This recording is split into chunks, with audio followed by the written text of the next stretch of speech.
Okay. I'll go 2 cameras in case one screws up, so this won't happen again. Okay, wow. Okay, can we begin? You can begin now if you'd like. Welcome to our ongoing study of Joshua. And so we've looked now at the first half of Joshua chapter 2 and the great story there of how Rahab risked her life to hide the spies who had been sent by Joshua from Israel to spy out the land. And she hid them in her house. Now, at the end of what we saw last time, she confessed in a great confession of verses 9 to 11 of chapter 2, how she believed and she knew what God had done for Israel and that he was going to give them the land that it lay before them. But now the spies are still in her house and the agents of the king are still searching for them, and things are not yet resolved. So we want to read the rest of this. And as we do so, I want us to see the sense and degree to which she goes out of her way to give life to her family and to the spies and to all those around her who will believe. Okay? So, shall we start by reading verses 12 through 14? 12 through 14. Yeah, let's do that. Now then, please swear to me by the Lord that you will show kindness to my family, because I have shown kindness to you. Give me a sure sign that you will spare the lives of my father and mother, my brothers and sisters, and all of who belong to me, and that you will save us from death, all who belong to them, and that you will save us from death. Our lives for your lives, the men assure her. If you don't tell what we are doing, we will treat you kindly and faithfully when the Lord gives us the land. Yes. So, what impresses you about this? Well, one, that Rahab's focused on her family, not herself in terms of being saved. She needs a sign, and it just seems like the list of people she wants to save goes on and on. It's like my father, my mother, my brothers, my sisters, and all who belong to them. So it sounds like a great many people in a family. I mean, you can think of my family, and maybe if I said that, maybe it'd be 20 people. I don't know, and maybe at that time it'd be much greater. So yeah. Well, what it begins with is this, and she speaks twice. She says, look, I have done all of this for you, this great love, this great faithfulness that I've shown you. Now I want you to do that for me. And that's not an accident. There's an intentional set of words there. I have done or made something. And the word there is the word that you may have heard sometimes in Old Testament. It is the wonderful word chesed. Chesed, of course, means love. It also means loyalty. It can even mean the faithfulness of God's covenant that he gives towards his people. It's used hundreds of times in the Bible, and it carries this great, strong sense that God has for his people, his love for them, and is showing them that love through covenant, through faithfulness in this relationship, and then how he calls them to do that towards him and towards one another. Now what Rahab says here, I have done this towards you. And the verb to do or make, as well as that love or faithfulness, that word, verb, and its object, chesed, occur several times in the Bible. They occur, for example, in Genesis 24, when Abram sends his servant to find a wife for Isaac. And before he meets Rebekah, who will be the wife, who will become the wife of Isaac, the servant prays to the Lord God of Abraham, and he asks that the Lord God do a chesed, show faithfulness and loving kindness towards his servant Abraham, and then towards Isaac by providing just the wife, the woman of his choice. And then he meets Rebekah, who of course becomes Isaac's wife. And this word, this expression occurs again in the Ten Commandments, where it says, you shall not make any images or any idols or anything, you shall not have anything else before you in place of God, but that you shall only worship God. For it says, the Lord God is a jealous God, visiting the iniquity of the sons to the fathers, to the third and fourth generation of those who are disloyal, who hate me. But showing or making or doing chesed to 1,000 generations of those who love me and who keep my commandments, who are loyal to me. And what's interesting is the expression right in the middle there is showing that chesed. And so it's not just to 3 or 4 generations, but it's to 1,000 generations. In both of these cases, both with very clearly with Abram's servant, but also with the Ten Commandments, the emphasis isn't just on that generation, but on the promise of generations to come by which God will remain faithful, generation after generation. And that's what's going on here. What Rahab is saying is, I have been faithful, I have been loving and loyal to you, you spies, and I have done so. And by doing so, I have let you live, preserved your lives, and the lives of all who will come in the generations to come after you. Now I want you to do that for me. And I want you to show that to me by showing it to my family, to my father, to my mother, to my brothers, sisters, all those surrounding me. Of course, she wasn't herself married. She's described as a prostitute, and so was not at that point married. She will become married once she becomes part of Israel. But at this point, she is focused on the family around her. There are some people who emphasize how sinful and selfish Rahab was, but I see just the opposite. I see her reaching out, and the focus of the salvation she wants, she doesn't even mention herself. And, she mentions her family around her, and only at the end does she include herself implicitly by saying, show us all this covenantal loyalty. But it's an emphasis clearly upon the family and upon the preservation of that family who would be there. And that's where I think we see something of the desire for Rahab to give life. As she has given life to the spies, so she gives life now to those around her.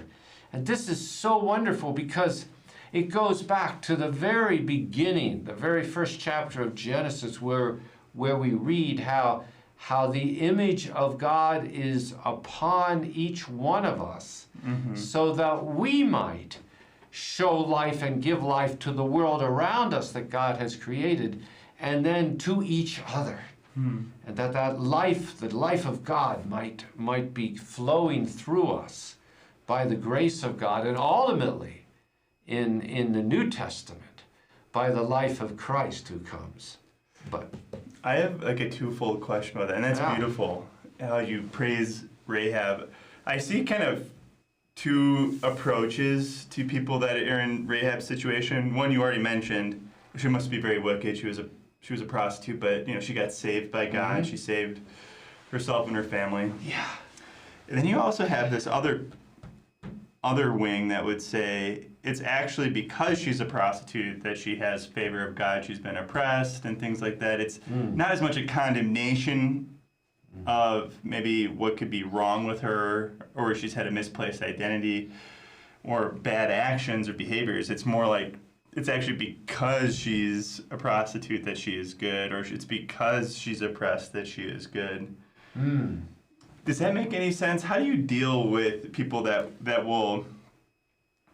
It's almost like they ignore the true conversion aspect, that it's a leaving behind of the religious identity. It's a leaving behind of lawlessness and entering into a new life. You know, I'm going to reorient my life based on Yahweh, based on this hesed, this new covenant, this kindness and loyalty you are going to show me, and that now I'm bought into. Yeah. Do you see that in people? What would you say to someone who wants something less than a full conversion of Rahab, a full turning around? Because I even recently interacted with some people that were involved in prostitution and drug dealing, and they loved receiving the gifts and the rewards of God, but they didn't like the cost. And so once the cost kind of came apparent, their lives were readjusted, they were doing well, they didn't need the church's help anymore. They did something pretty extreme and went back to the Church of Satan, Satanic Temple. And so I kind of think about it that I could see them reading the story and say, look, this prostitute they were oppressed and she needed all these things, but maybe wouldn't go as far as to say that this is wrong, what she did was wrong. Right. And I don't know if we even have an indication of guilt with her, but could you speak into that situation at all? Well, I think it's important, first of all, to see that she is called this at the beginning in Joshua chapter 2, verse 1. The spies come, and when she is first introduced, they stay in her house, the house of Rahab, the prostitute. Now, the word for prostitute there is a word that occurs a number of times in the law that has just been revealed by God in the previous generation. The laws in Exodus, the laws in Leviticus, the laws in Deuteronomy. And whenever this term is used, either as a noun or as a verb, because it's the same root, it is always understood that this is not God's will, that this is contrary to God's will, that the activities here lie outside the plan God has for his people. That plan being that of marriage, in terms of that being the one place, the committed heterosexual marriage being the one place in which sexuality, sex itself, can take place. And that is reaffirmed in the New Testament. Paul talks about this, and he says that when you are married and you have that marriage relationship between a man and a woman, and there is that ongoing relationship, then the sexual relationship is blessed by God. But not otherwise. Again and again in the Old Testament and in the New Testament, it affirms that other activities using this verb and this noun as it's described here are outside of God's will. And what we see with Rahab is there's almost a sense in which she first initiates the connection with the spies, with Israel, and with Israel's God, because she's the one who hides the spies. She's the one who goes out of her way to show that she's willing to risk her life to guarantee the safety of these spies. And when she opens her mouth, as we saw last time in verses 9 and 10 and 11, she confesses that God is the God in the heavens above and on the earth beneath, the God of Israel, and that he has given them this land. He has given his people Israel this land, and he has done this and has shown that he can do this by his mighty acts, the acts of delivering the people from the most powerful king, the Pharaoh of Egypt of that age, and delivering them as well so that they could even overcome and conquer the enemies east of the Jordan River, Sihon and Og, as it talks about there. So all of this he has done. And now, as she turns, it's as though by confessing this and by going out of her way in this way, she has committed herself to Israel. So that whatever she was as a prostitute before, you never see that again as characterizing her life. She doesn't go back to that. In fact, she turns her back completely on the Canaanite life and the Canaanite way that she had known in Jericho. She closes that door, quite literally closing the door to the agents of the king and to all of Jericho. And she opens, as we'll see, she opens her window out to Israel, even as she helps the spies and enables them to escape that way. So her connection there is clearly one in which she has renounced that former life, and now what she brings with her is her family. That family that she has had and continues to have, and for which she wants their salvation and their life as well as her own. Well, you have that life change, you know, Yes. like you said, she doesn't go back. Yeah. She's helping the spy. She's risking her life. Yeah. It's really her work showing her faith. Yeah. She's done so much. I mean, James talks about this. He praises the faith of Rahab through that's displayed by her works. Yeah. Her faith is remembered in Hebrews.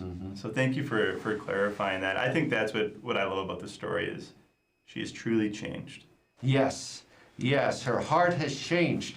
And, you know, we see this again and again. The Bible is not hesitant to bring out the kind of raw side of life and every aspect of it. But at the same time, it shows a way which Deuteronomy calls the way of life. And the way of life is a way that calls us to a higher and greater discipleship, a life of following God. And we cannot do this. This is not something that we have in our own capacity, whether men or women, but God has done it for us. He has set that way through the work of Christ, and now we have the opportunity to walk in it.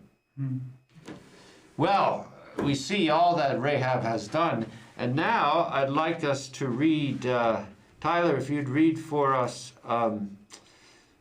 let's see, you read up through verse 14, I think. So let's read verses 15 through 21.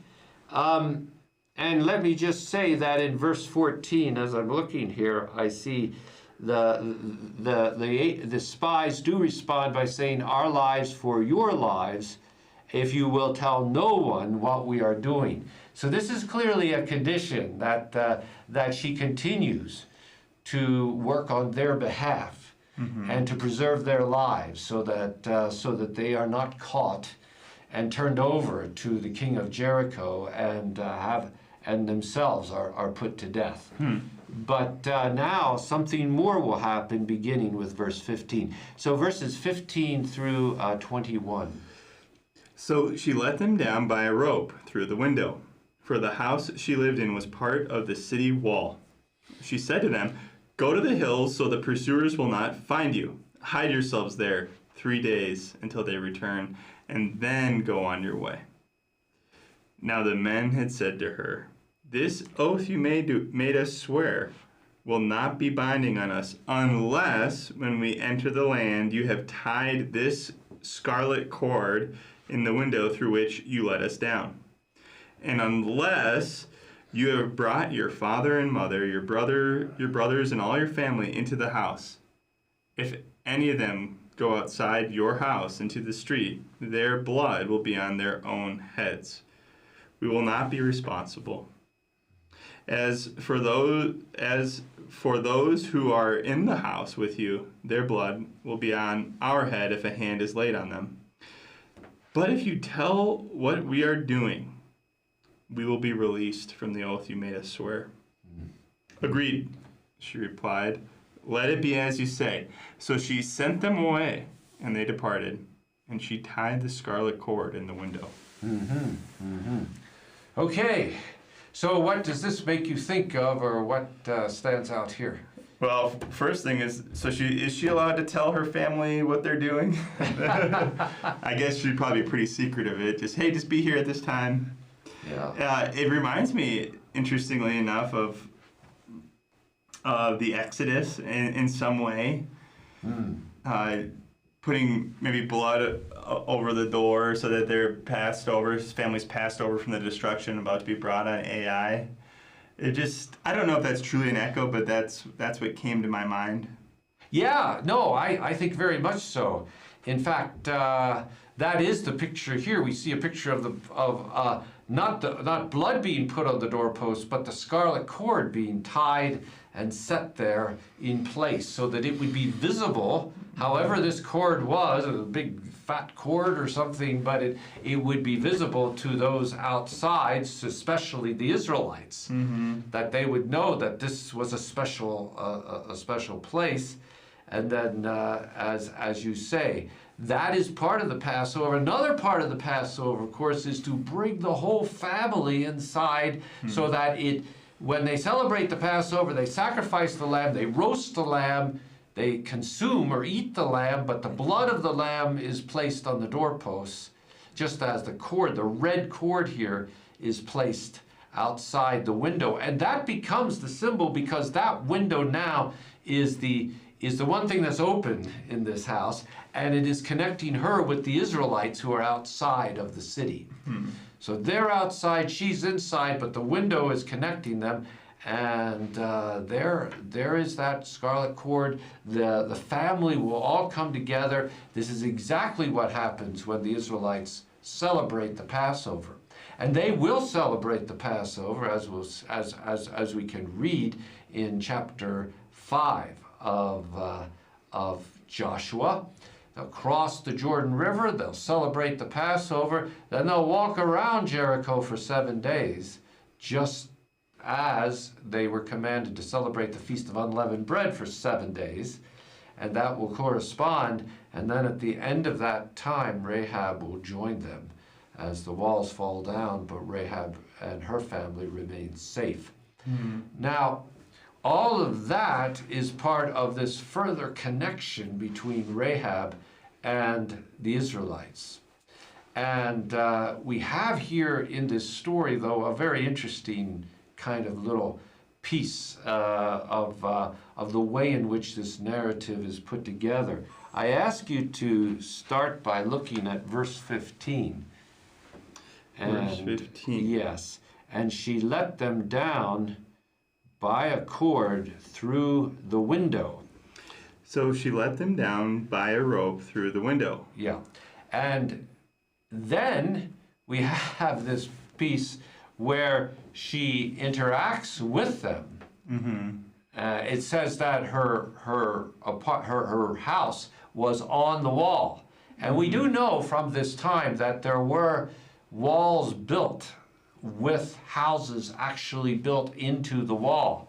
One of the ways this was done was you would have a wall, and in order to make it thicker, you'd have 2 walls running parallel around the city or however, and then in between those 2 walls you'd have transverse connectors. And then to make that wall, all the thickness between those 2 walls, you could fill that part up with rubble, or, and that happens, or you could actually have houses built in between the 2 walls. So that is, I believe, how Rahab's house may have been. There are other ways too in which you could take, in a smaller context, you could take rooms or houses and build them right next to one another, kind of like townhomes in America today, and they would all connect going all the way around. And so her home could have been one of those. Doesn't matter, one way or another, and she would leave them out, and of course, right out of that wall, there would probably be a drop. Because the wall would be built on the top of Jericho, and Jericho had been gradually building up for thousands of years as it had been inhabited, and so it would be quite a steep drop down. But what's odd about this is if you read it sequentially, beginning in verse 15, she lets them down, and then she tells them how to get away. So what's going on here? Are they dangling on a rope while she's explaining this to them? Are they down and she's shouting out the instructions, but don't tell anybody? I mean, none of that makes sense. In fact, I think what's going on is verse 15, as sometimes happens in Old Testament narrative and stories, is a summary of the following verses. Oh, okay. Basically, it says, and now she's, we might say, and now she's about to leave them down through a rope and enable them to escape. But first, then it goes back. It resumes kind of back to the beginning of the account of this summary. It resumes and says, well, and she began by explaining to them, this is what you do, and they said to her, this is what we want you to do. Well, we already know what they said to her because we talked about it. The Passover's symbolism of the red cord, which is not the same as the rope by which she lets them down. It's a different word. And then also bringing the whole family together. But she tells them she has this plan laid out. And so right in the middle between us will be Jericho for the time being. And over east towards you, Tyler, is the Jordan River, where the agents of the king have gone to search the fords of the Jordan, and then beyond that is where Israel is. That's where the spies eventually want to go. But she says, first of all, I don't want you to go that way. She says, when I let you down, I want you to come towards me. Interesting.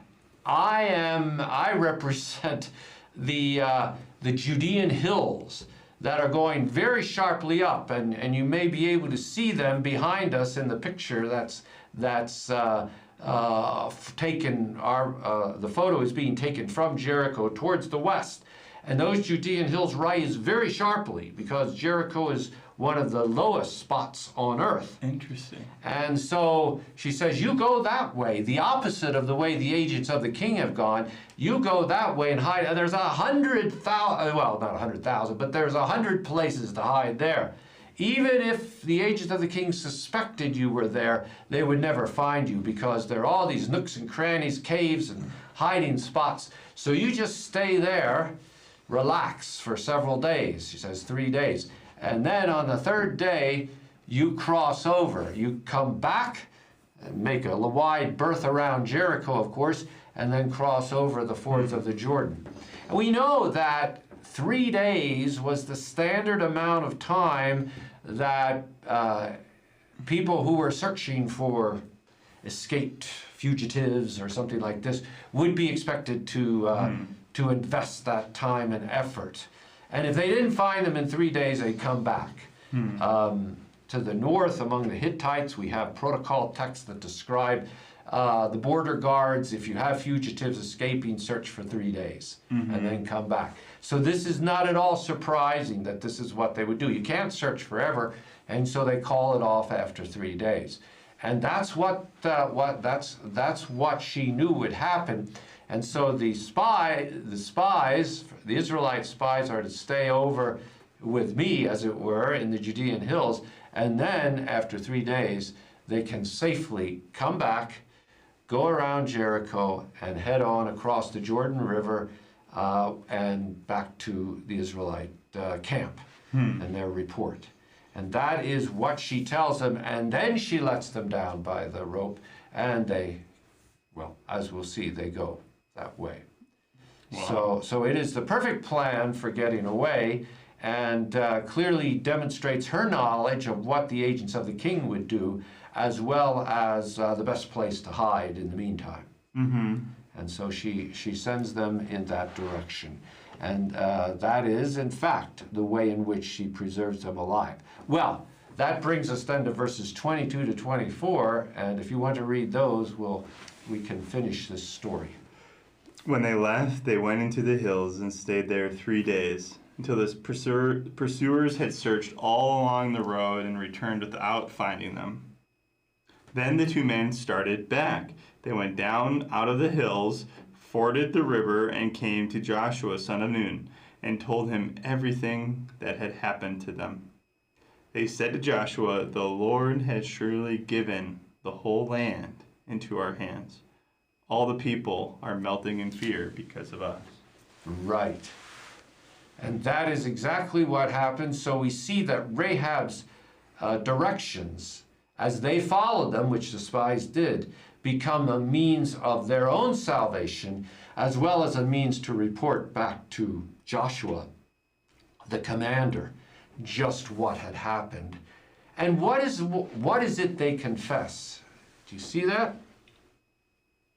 What do they say? The Lord has surely given the whole land into our hands. Yeah. All the people are melting in fear because of us, reminding Joshua certainly of the Song of Moses. Yeah, but also, what is it? Did the spies hear that before? Yeah, they heard it from Rahab. Yeah. So what they report is a summary of Rahab's own confession in verses 9 to 11. It's true. The Lord has given this land. Now Joshua already in chapter 1 had been told by God, I am giving you this land, just as I promised to you, to Moses, and to all the way back to Abram. But here it is Rahab who has confessed this and then used that very expression, melting in fear, because of all that we have heard happened. And that, as you say, goes back to the account of Exodus 15 and is a fulfillment of what was promised in that poem when the Israelites were delivered from Egypt.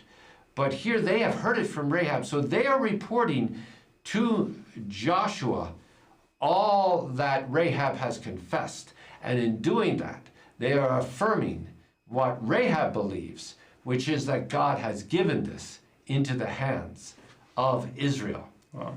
And that is the intelligence, that is the information they bring back.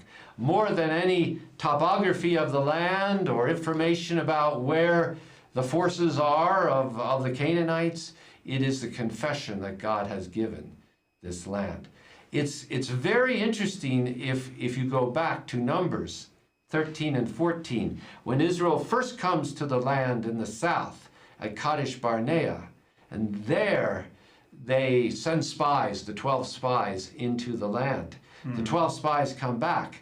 And if you read what the 10 spies say, they say, well, we see so many big cities, we saw so many powerful armies and enemies, that we'll never be able to take this land. That's their evaluation based on the forces of the enemy. But the 2 spies, Joshua and Caleb, they don't say that. What they say is the Lord has given this land into our hands. Let's go in and take it, which is exactly what the spies here say. When they confess what God's plan is and what his will is, nothing can stand in their way, and they have victory. When they focus on the size of the enemy, on the size of the forces, on other things, they cannot win. They fail. And that, I think, is really where this comes down in the end. As the spies report back, we see both the faithfulness of Rahab as a figure who brings, like Joshua, who brings her people, which is her household, to salvation. And the wonderful way in which the spies report this to Joshua, which certainly would have brought to his own mind his report 40 years earlier, when he spoke about how God had given this land. And so now he knows that that true confession remains, and God is faithful. He will do chesed, he will do his faithfulness to bring the people, his people, into the land that he has promised them. And he'll do it today. Amen. Great. Good job. And I have to figure out what's going on with this.